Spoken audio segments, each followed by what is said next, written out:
dementia researcher with a blog and a rating. Do you remember? Studying Remembering Together using Conversation Analysis.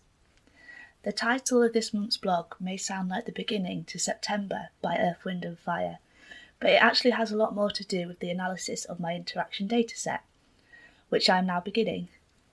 After a year of reading literature and trying to organise it into a narrative, I am ready for something a bit different. And one of the things I will start to look at in my analysis is instances in interactions where people are remembering something together, or attempting to remember something together. Memory is often something that is considered individual, what you personally can remember, recall or demonstrate, or at a push, the influence of context on memory.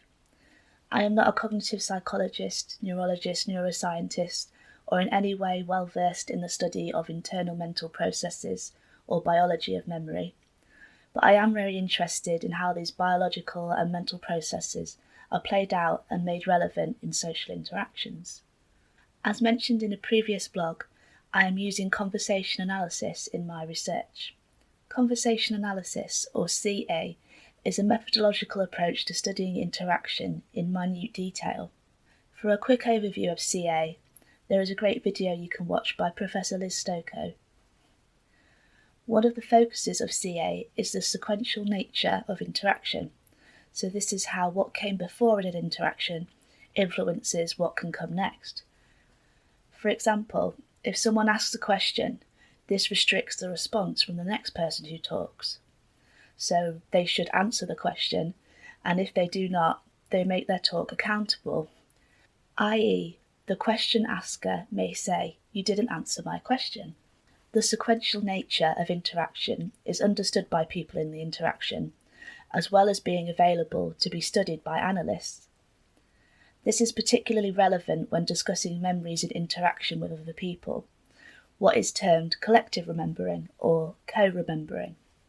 In CA and other related approaches such as discursive psychology, remembering is viewed as an essentially social activity.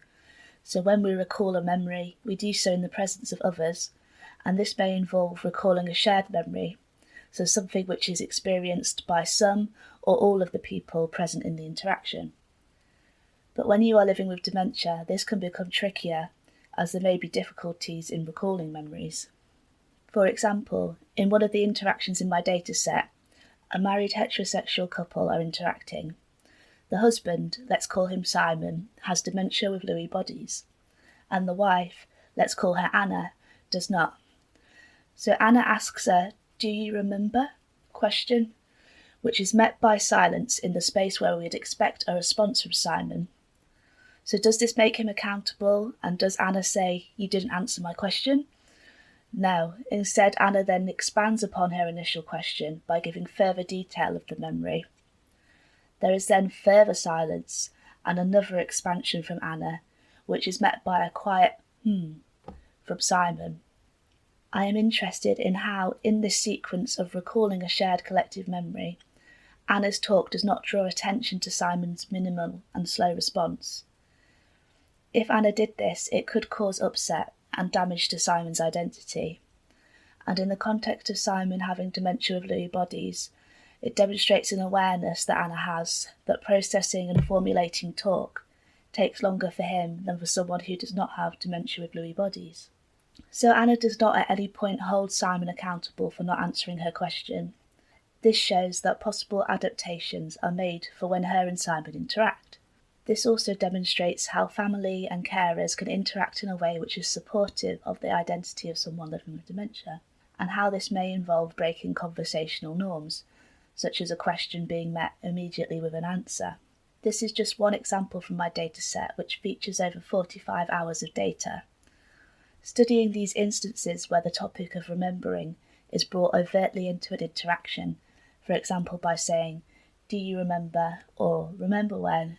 seems to be something which could be more problematic in people living with dementia. It may be used as a way of reminiscing together of fond memories, but in other research, invoking memories has been found to be used to defend against challenges and objections. It will be interesting to see if memories are used in this way in my dataset, or perhaps if they are used in other ways, for example, to test the memory of the person living with dementia. I wanted to look at how the use of shared memories in conversation can be used as a possible way of reminding the person living with dementia of their identity. For example, as a person who enjoys seeing apple blossom on the trees and knows about different varieties of apples, as was the case in Simon and Anna's interaction. Next month, I hope to share with you how the analysis is going and list some tips for beginning a conversation analytic project analysis. Thank you for listening. Thank you for listening. Join the Dementia Research bloggers and share your own views.